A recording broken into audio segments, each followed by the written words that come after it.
I'm gonna beat up a kitten. And this is Tactical Thursday with Johnny Tiger, and Kitten. we're back. And this is November 4th, 1981, 2021. Um, we missed Tactical Tuesday. It's just been an extremely busy couple of days, so I still am not convinced that I'll be able to get a Toy Thursday out today, but at least we can get the Tactical Thursday on the way to you guys. Uh, Kind of make me feel a little bit tardy, the past few weeks and missing this episode, missing that episode, but we're doing our best. And hopefully the content is still good, and there's hundreds and hundreds of past episodes for those of you who are new to the channel to enjoy. Uh, and if you get tired here, you can always go check out the Johnny Tiger Experience podcast. Best podcast in the world, right? Yes. Just doesn't sound very enthusiastic. Okay. um, you can find the podcast on any platform, uh, Amazon, Apple, anywhere you can find podcasts. And there's like 75 super long episodes with all the goodies you come to enjoy on these daily videos.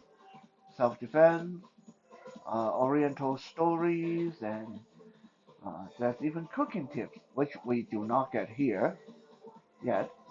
Um, so yeah, hopefully that's enough to keep everybody occupied.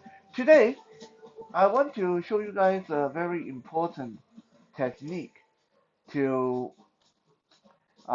I always say that this is one of those techniques that should be taught in all domestic abuse situations to survivors.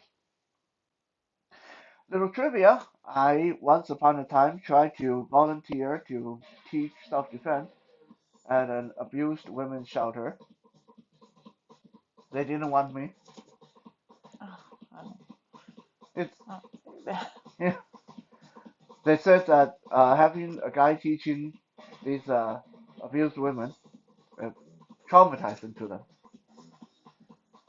which I sort of understand on a psychological level. But on the other hand, I kind of feel that if you are going to be taught, then shouldn't you be taught by someone who know what the abuser is going to be like? Like, it's less likely you're going to get abused by another woman. Most likely, in these abused women shelters, they come from being abused by men. So it would be more helpful for them to be taught by a man who know how to defend against men. Uh, but that's just my opinion. They didn't want me, so I didn't end up teaching them what I'm going to teach you guys today. Uh, but before we get into that, I want to tell you a new recent experience. Uh, Last week, I was working on punching body conditioning with one of my students, good friend, Tim, over at the Richmond Martial Arts Studio. Basically, what we're doing is he would punch me in the stomach a few times, and then he put his arm up, and I punch him in the stomach a few times. Yeah, sounds like fun, huh? But during one of my punches, I went in and to hit him, and I was aiming for the lower stomach, but the pinky, pinky knuckle of my hand happened to land solidly on his very protruding hip bone. Now, I'm a person who conditioned my hand my whole life. Like, I can punch all kind of stuff. I can punch the wall here. Yeah. I can punch the floor. I can uh, punch board and brick and ice blocks. So you would think a hip bone, no problem. The problem was it was unexpected. And the other problem was when we hit something hard with our fist in conditioning, we aim for it. We focus here with the front of our fist. People usually don't condition here under the knuckle. So when my fist hit the hip bone, it was on the pinky knuckle, but about an inch down, which means that's the part that's not really conditioned, and it pushed my finger joint right in when it made contact. So, long story short, pinky knuckle still kind of messed up. It's been almost 2 weeks, and I still can't hit very hard with my left hand because every time I do, my pinky joint hurts. Right? So some people say, oh, what is this long-winded story have to do with what we do today? It has a lot to do with what we do today. Because if a hip bone can do that to my hand, just imagine what it would be like if it's an elbow point, the point of the elbow joint. That would have totally destroyed my hand if I hit that. So, in the spirit of that, and in commemorating Tim's hip bone, we are going to show you guys what is commonly referred to as the destroyer series of defense, which means you want your whoever is attacking you, the domestic abuser, in other words, the person abusing you, to destroy their own hand on your elbow.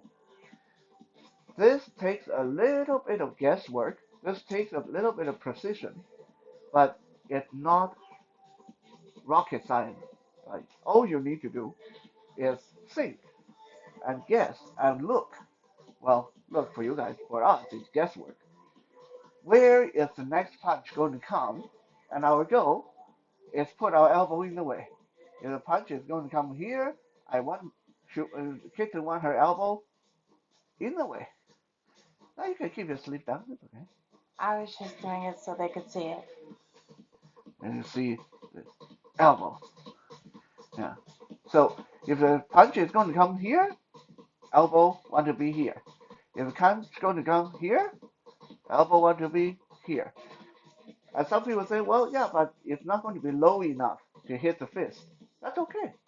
And it doesn't have to be the fist.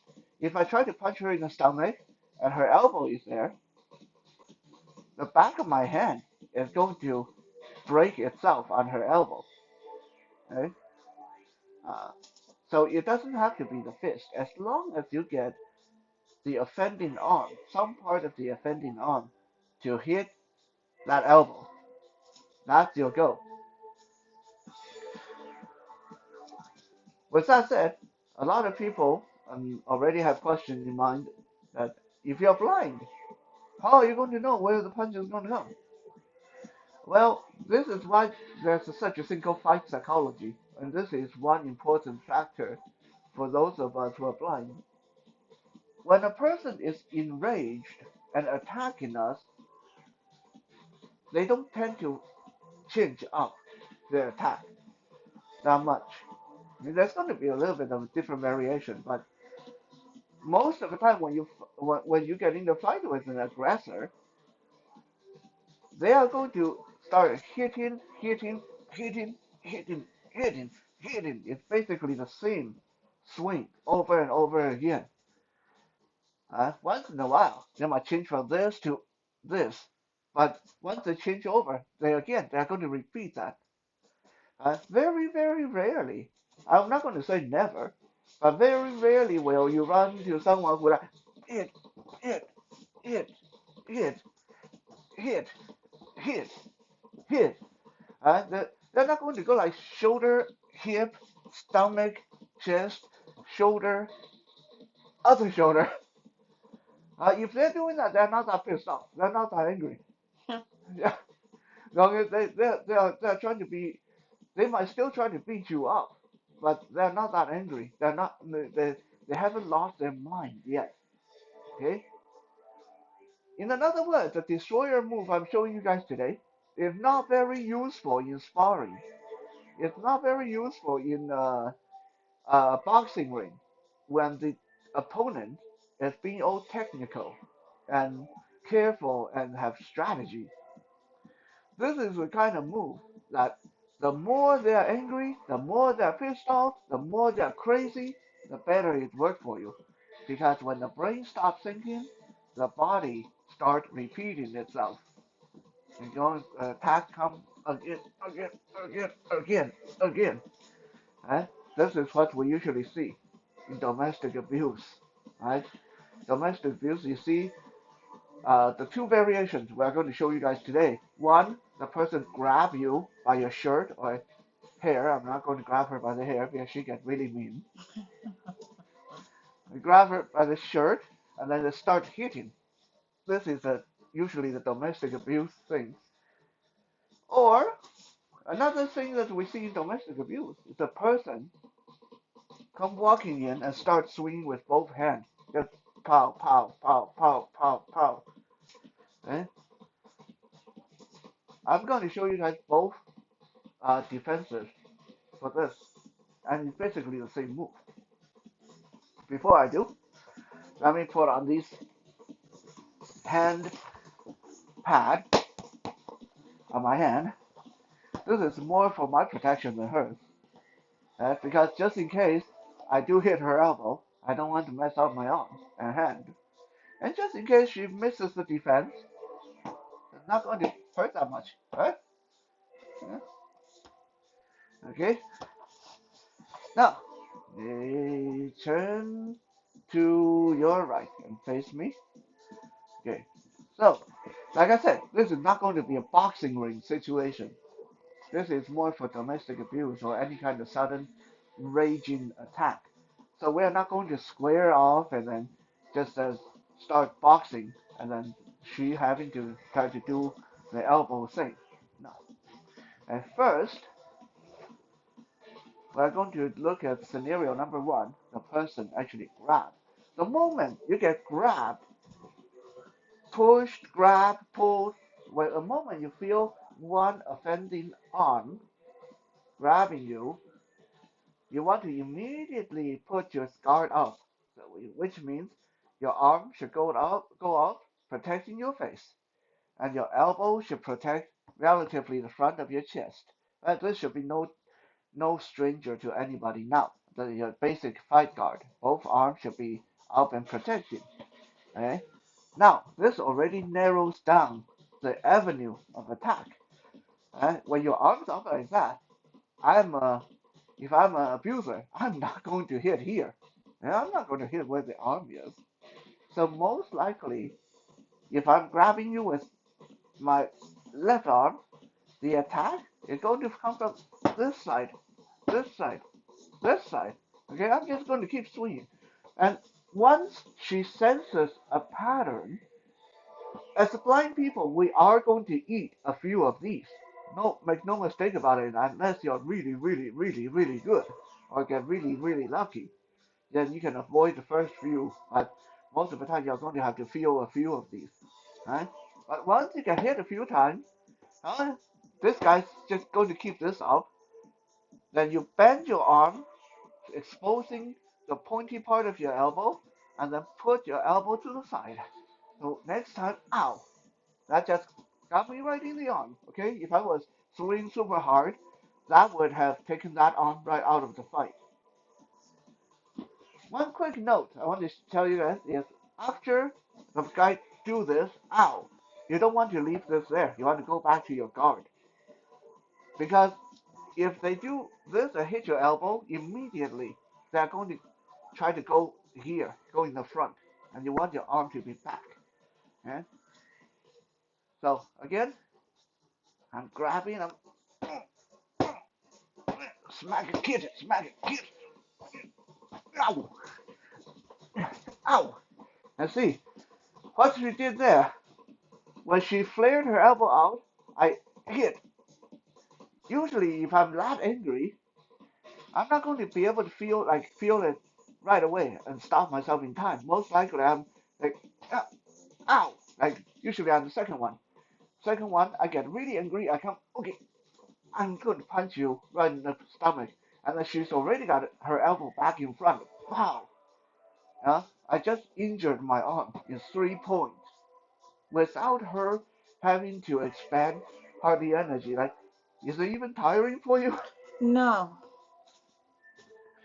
Yeah, because moving her elbow is such a small motion. It doesn't require a lot of energy, doesn't require a lot of strength. Right? I will mention this that when I bring my elbow out to the side, I noticed that keeping my elbow kind of in line with my shoulder is better for my shoulder. It's better for your shoulder and it will catch at the best angle. Of course, if the person swing low for your stomach area, then you want to drop that angle a little bit. And so when they come in, they'll hit that. Uh, hit that. Uh. So once in a while, you will end up get like, you get here, and then the person swing high, you'll get hit there, and then you lift that up. So you will get hit a few times. This is not like a perfect defense Mm. until you're really good at it. But all it takes is a couple. Like all it took is me punching Tim's hip bone by accident one time. My left hand out of commission. Right? Imagine the person doing this on the elbow, the arm coming in. Again, we're talking about a super angry person, very confident that they can bully you. They go, ow, and just broke their arm on the elbow. Eh? But you want to always make sure you don't want to put it in place too early because if you already have it out there and the person see it, they're not going to swing there. They're going to swing other place. So you want to get their rhythm first, but and have your guard in a more neutral position. This guard, with the arms in front of her face, her chest, also serve in setting up a boundary, narrow down the field of attack. Right? So now at least you know I'm not going to go here. She knows I'm not going to go here. I might try to go here. Some people say, what happens if the guy does go there? You go right down the middle for the solar plexus. Well, easy. The guy goes there, you turn your body, your elbow's in the way. So you will get hit once, but as soon as you turn your body, they just messed up the top of their head. Right? Okay, so that is the first one. The person grab, arm go up. As soon as you feel the grab,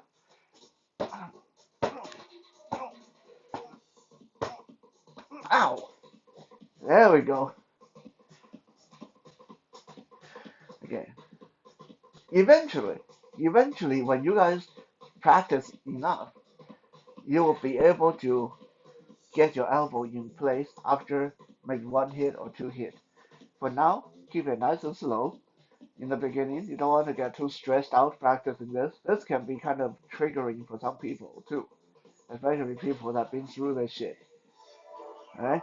So take it easy, grab, arm go up, smack you get it. Ow! Yeah. Okay? I grab, smack you get it. Smack you get it. Alright. When you block low, always keep this tucked in. Yeah. This way is sharper. Yeah. Yeah. Blocking low is a bit tricky. It's because the angle is so weird. Huh? This is why sometimes I will say if the person is really swinging low like this, rather than catching it on the same side elbow, but crouch and turn. So this elbow is there. Yeah, yeah. Okay. Now we're going to look at the second scenario. This time there's no grab. Okay? But you shouldn't be caught totally off guard either because usually when it escalates to this point, you know the person is going to hit you. So when the person's like stalking like this and shoving, whatever, put your guard up. You know, always have your guard up when you feel threatened. Uh, as I was showing kitten, you can use a standard guard, which is what she's doing with the hand close to her face, or we can go back to the blade, hand blade position we looked at before, with one arm sticking out. This is kind of advantageous in that she kind of keeps her distance. And if I come in start swinging, she will feel my hand first. Yeah, my hand will have to go past her hand, and if she feel this punch coming in, she feel my arm, she direct it to the side. And she feel me pull back, she know another punch is coming. Get her hand blade back in the center. Uh, yeah. Okay. So the person come in and she got her guard up, and I start.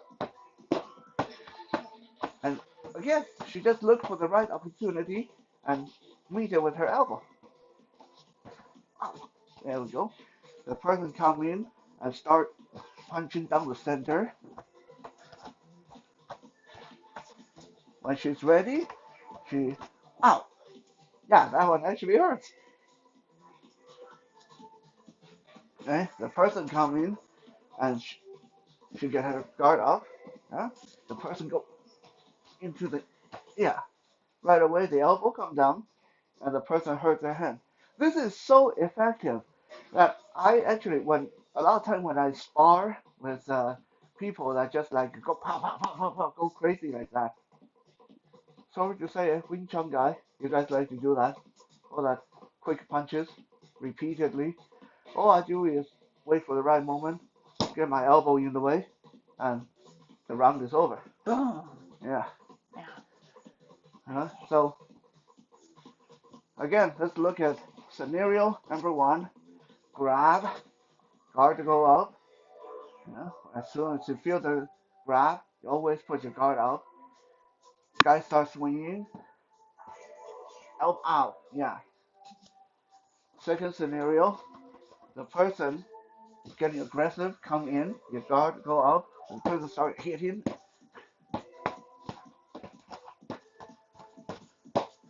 Ow. Very good. I just messed up my hand. I'm Mm. kitten. Oh, Kitten has very sharp elbow actually. Most people do. Um, this is a natural weapon yes. built into our system. Yes. From the front, if the punches come in, all you have to do, let me show you guys how little your elbow have to travel. From face to here, face to here. About 6 inches, maybe 8. That's as much as your elbow have to do up and down, side to side, here, here, here. So across the front, like that. So each elbow, since you have two, only have to cover 6 inch up and down, 6 inch side to side, 6 inch up and down, 6 inch side to side. Right? Very, very strong defensive capability built into our body. Learn to use it. Next time, when someone coming in with punches, don't worry about the karate chop or the karate block or to try to grab it and do some fancy wrist lock. Okay, let them come in with a hit, meet it with your elbow. Fight is over. Okay? Hopefully, you guys could see and learn what we showed today.